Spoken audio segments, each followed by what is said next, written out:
อยู่สบายหายหายมือนี้แม่นมือแห่ประสาทเพิ่งเนาะมือนี้นะแห่ประสาทเพิ่งนมัสการพระธาตุหลวงมือนี้เคลื่อนที่ไทยวัดว่าเป็นอย่างเนาะมาภาวนาเนี่ยพี่น้องหิ้วสินหาญาวิสาคนอื่นเลยการไม่เหนื่อยไม่เคยติดห้าตัวเป็นไม่ข้าจากมือบ้างเนาะเพิ่นเอ้ยเนื่องสวรรค์วันนั้นเนี่ยพี่น้องเนาะตาเลื่อนเติบหักษากระโดดกาดไปเนาะยุ่งงงกันไปได้นะอันเราจ่ายคือโดดเป็นคนที่จะมาแต่ว่าถ้าเราเกิดมันจะเดินเข้าอยู่ตลอดเวลาก็เป็นเจ้าหน้าที่ของเราจากที่ว่าโตเป็นตัวการศึกษาสถานที่ใช้ให้กระดาษแต่ทางตัวได้จะเพิ่มทางเดินจากไปถึงจะทุกผู้เดินจะเป็นวัฒนธรรมเป็นใต้เรื่องของคนไทยให้โดยเฉพาะทางตัวเป็นคนอย่าเพิ่งตัวแบบนั่งดูตรงกันการรับรองจะเป็นข้อมูลการเปลี่ยนสถานที่การเปลี่ยนผู้รุ่นตัวจะเป็นก็จะเป็นตัวใส่จะให้ซ้ำด้วยคือพุทธภูมิคือชาวภูมิแต่คุณแต่องค์ขณะนี้แต่ตัวมันคือพุทธภูมิคือประมาณชาวภูมิก็ได้ทางเราเวลานี้แต่ตัวเวลาที่ให้โอกาสคนการเปลี่ยนการเปลี่ยนลงแต่กระโดดเงินก็จะเป็นทางตัวผลงานของคนกระบวนตัวกระบวนคือจะโดนทั้งห้าต่างๆคือใส่ชุดของประกาศผลจะเป็นรูปลักษณะอะไรถ้าทำให้เพื่อประมาณตัวกระโดดก็คือเป็นกรรมการให้เราจะอาจจะไม่ได้ทั้งห้าแต่จะเป็นรอบมันได้จะประกาศผลลงถ้าเราดูช่วงนี้นะตัวการเงินประกาศถึงแต่คนน้ำหนักเขาได้เก้าเป็นช่วงให้ครบอย่างนี้เป็นกระบวนเงินผู้การจันทร์กันเมื่อลักษณะผู้การจันทร์เป็นแบบถึงผู้เป็นตัวตนของเราแต่ผู้เป็นดาวให้การเงินก็จะเป็นเราต้องจับเป็นผู้เจ้าข้าวจะจะเป็นลักษณะผู้การจันทร์ต้องแบบตัวผู้เป็นผู้เกิดตัวข้าวตัวข้าวเทียมเราตัวปลาตัวเราเป็นแบบสบายตาแต่จับข้าวนี่หลับเป็นเราแต่คือเขาตาโดดเป็นแบบแบบเป็นผู้เป็นคนระเบียบนะแต่เพื่อหรือผู้สอนช่วยลาจันเป็นโดยเขาก็ไม่ต้องผู้คนผูกแต่หน้าด้วยนะ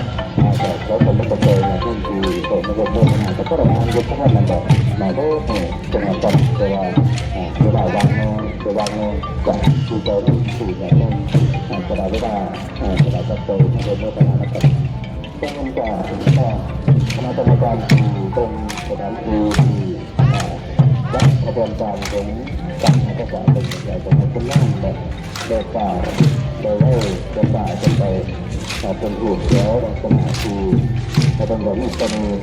ในการให้ข้าวเด็กแต่ยังนี้ก่อนเพราะว่าเพื่อสบายทางไหน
บ้านหนองด้วงวัฒนา3,000 กีบไม่ออกแป้ง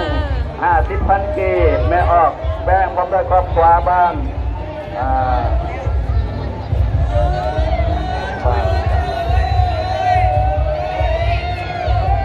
แม่ออกตกหนองพญาไปอันนี้โมทนาเป็นเต็มกีบน้ำบ่อหอมบ้านดอนต้องพุ่มศิษย์นา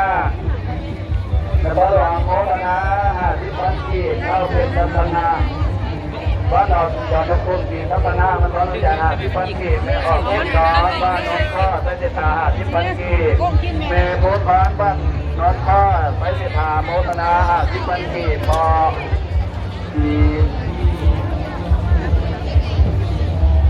แม่ออกกีมาจากคนท้องแห่งประสาทโมทนา100,000 กีแม่ออกจานยึดบ้านบ่ออุทุมพรตะวันเทศโมทนาที่เป็น3,000 กีบแม่ออกแป้งของเดินครอบครัวบ้านอุทุมพรตะวันเทศโมทนา10,000 กีบแม่ออกจุ๋มไดธนีโมทนา50,000 กีบแม่ออกแก้วจิงบาแสงบันไทยบ้านดงโกดไป